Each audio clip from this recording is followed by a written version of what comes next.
mengguncang dunia.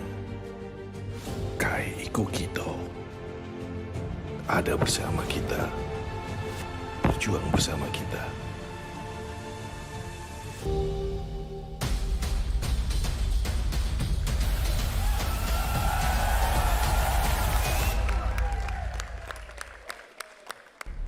Saya Kaisang, saya PSI. Antara mentertawakan dan menggeleng-geleng kepala, kok bisa ada kejadian di Indonesia kelucuan semacam itu. Bukan Kaisangnya, ya Kaisangnya tentu senang-senang aja.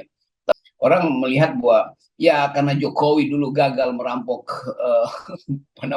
Partai Demokrat melalui Muldoko, sekarang dia rampok partai yang paling mudah dirampok, yang dilemahkan, yaitu PSI.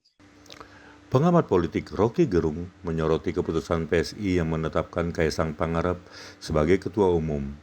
Padahal Kaisang Pangarep baru sehari masuk dalam partai politik tersebut. Melihat hal itu, Rocky Gerung menilai bahwa hal ini memperlihatkan bahwa Jokowi berhasil merampok PSI setelah sebelumnya gagal merampok Demokrat melalui Muldoko. Hal itu diungkapkan Rocky Gerung dalam sebuah video yang diunggah di channel YouTube Rocky Gerung Official pada Selasa 26 September 2023.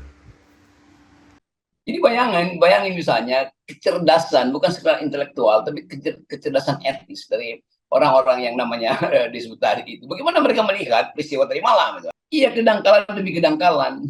Kita ingat dulu bagaimana orang mengkritik atau nyinyir bahwa Tommy Soeharto membuat partai politik. Loh, itu memang dia mengupayakan untuk mengembalikan figur Orde Baru, Pak Harto tuh. Dan itu serius didirikan. Walaupun orang anggap ya ngapain Tommy bikin partai? Iya, tapi dia mau supaya orang ingat bahwa bapaknya itu atau Pak Harto itu pernah menitipkan banyak prestasi di Indonesia. Lalu ikut dalam proses politik. Lalu Tommy Soeharto digeser atau ada ketegangan internal di dalam partai berkarya apa-apa kan. Jadi ada dinamika partai. Jadi bahkan anak-anak Pak Harto bikin partai di dalamnya ada dinamika. Ini yang terjadi, partai PSI yang udah established terus dititipkan seseorang untuk dia mengambil alih partai itu. Kan ini ajaibnya di situ kan. Lain kalau Kaisang bikin partai baru, oke, itu artinya dia bikin dari awal. Ini PSI disediakan sebetulnya untuk pikiran-pikiran masuk akal bagi anak-anak muda. Anak muda sekarang bingung, ini gimana kok partai bisa dalam satu malam itu menentukan ketua partainya yang diimport atau disodorkan dari luar tuh. Kan ini intinya nggak ada semacam, bukan sekedar kewarasan tapi kesopan santunan di dalam diri PSI sendiri tuh. Lalu apa fungsinya kaderisasi? Dan orang melihat bahwa ya karena Jokowi dulu gagal merampok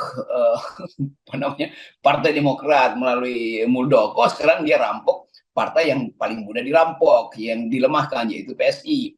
Tetapi kita lihat bahwa harusnya PSI bertahan dong, bahwa ini partai ada etikanya loh, masuklah dulu 2-3 tahun baru beraktivitas. Jadi kalau beginian yang terjadi, itu tukang bakso pun akan ketawa.